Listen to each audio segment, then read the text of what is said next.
All right, welcome to The Explainer. Today, we are diving deep into OpenAI's huge announcement for GPT-5. And look, the claim they're making is massive. They're basically saying it's like having a PhD expert on demand. So, what does that actually mean? Let's get into it. So, right out of the gate, OpenAI's CEO, Sam Altman, just set this incredibly high bar for what AI can be. He's saying, hey, this is not just another little upgrade. No, he's framing GPT-5 as a totally different thing, a fundamental shift in how we even interact with this tech. We're moving away from it being just a tool to it being a real on-demand expert partner. And this analogy they're using, it absolutely nails it. Think about it this way. If GPT-4o was like a really smart college student, well, GPT-5 is the PhD expert in the room. The leap here isn't just about memorizing more facts. No, it's about a huge jump in actual reasoning and what you can do with it. Okay, so what's the big change under the hood that makes this whole PhD expert thing possible? It really boils down to one key idea. And that breakthrough concept, OpenAI is calling it reasoning. Here's the simple version. The model can now actually pause to think before it spits out an answer. And that's the whole game changer. It means the AI itself gets to decide, this is a tricky one. I need more time to think it through. The goal is to give you a much more thoughtful, much more accurate response. This might finally solve that classic problem of choosing between a fast answer and a smart one. But you know what might be the biggest news of all? It's who gets to use this stuff. For the very first time, OpenAI is putting its absolute best model out there for everybody. And I mean everybody, including all 700 million of its weekly free users. This is huge. It basically means the playing field for who gets access to the most powerful AI just got leveled, big time. All right, so that's the theory. But what do these new so-called superpowers actually look like when the rubber meets the road? Let's check out some of the demos. Right away, you can see the difference in creative tasks. It's stark. They asked it to write a eulogy for older models, kind of funny. And GPT-4o's version, it felt like it just pulled from a template, pretty generic. But then you see the one from GPT-5, wow. It's got rhythm, it feels personal, it has this emotional weight to it. It just gets nuance in a way that makes it an infinitely better creative partner. And this new power isn't just for writing. It extends to building complex tools. Take this example. A user's like, hey, remind me about the Bernoulli effect in physics. First, it gives a great text explanation, but then they just ask for an interactive demo. And get this, in about 2 minutes, GPT-5 churns out almost 400 lines of code and builds a fully interactive learning tool from scratch. It's incredible, which brings us to this idea they're calling vibe coding. And this is more than just telling an AI to write some code. It's about describing the feel of what you want. You can say things like, make it clean and minimalist, or give me a retro 80s vibe. And the AI takes that abstract idea, that vibe, and turns it into real, working, beautiful software. Okay, check this out. A developer just casually asks it to build a beautiful, interactive app to help his partner learn French. And what does it do?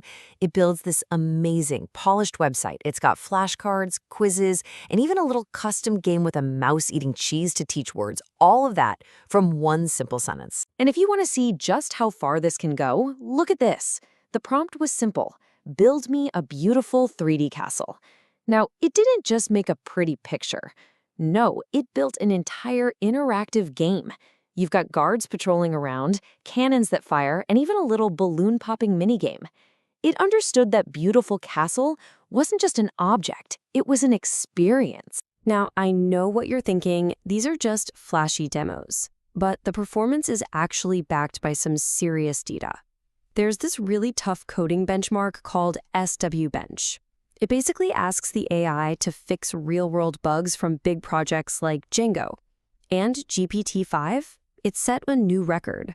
That score tells us it's not just good at making new things, it's also amazing at jumping into messy, complex code that humans wrote and actually fixing it. So it's not all about raw power. The other huge theme from this whole announcement was about making this tech really, truly personal. Something that fits right into your day-to-day life. And when I say personal, I mean way beyond just changing chat colors. You can literally set the AI's personality now. So maybe you want a supportive coach when you're writing, or maybe you want a snarky, sarcastic partner to brainstorm with. You can do that.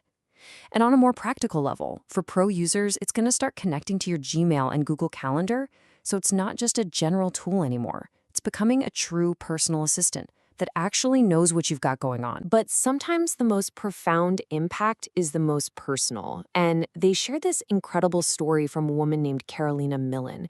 She talked about getting diagnosed with a really aggressive cancer.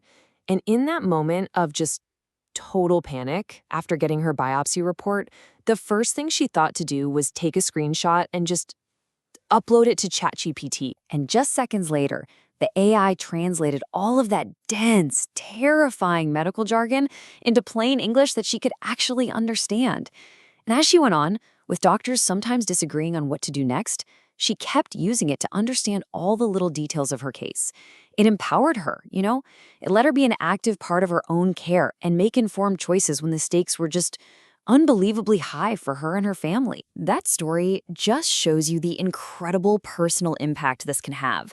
So now, let's shift gears a bit and look at how these exact same abilities are being used in the professional world by the companies and developers who are building the next generation of apps. For big companies, this deep reasoning ability is already making a huge difference. You've got the pharma giant Amgen using it to speed up drug design by sifting through tons of data. The bank BBVA says financial analysis that used to take them weeks can now be done in just a few hours. And we're seeing huge adoption, too. The U.S. government is even planning to roll this out to 2 million of its federal employees. And for all the developers out there building with this stuff, the power now comes in 3 different flavors. You've got the main GPT-5 model for the really heavy lifting, the deep reasoning tasks, but if you need speed, say, for real-time chatbot, you can use the faster mini model. And for things that need to happen right on your device with zero lag, there's the super efficient nano model. It's really all about giving devs the right tool for the right job, letting them balance cost, speed, and smarts. This is really important. The safety system has been totally redesigned. So instead of just getting that frustrating, sorry, I can't help with that, the new system, they call it Safe Completions, it tries to be as helpful as it possibly can while still staying safe.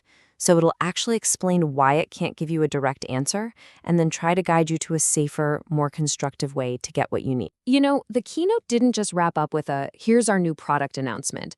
They also gave us this really fascinating peek behind the curtain into the future of how these incredibly powerful AIs are even going to be built. So the researchers revealed something wild. A huge part of the breakthrough wasn't just throwing more internet data at the model. It was using older AIs to create a special, high-quality synthetic curriculum. It's not about more data. It's about the right data, data designed specifically to teach. And this hints at a future of, well, recursive self-improvement, where AI is actively helping build the next, even smarter AI. So let's just tie this all together. What we're looking at here is not just some small incremental update. No way. This is a massive leap forward in how AI can reason. It unlocks these incredible new creative and coding powers that we saw in the demos. And the whole thing is wrapped up in a package that's more personal, more accessible, and designed to have a real impact on our lives. And that really leaves us with one final big question to think about.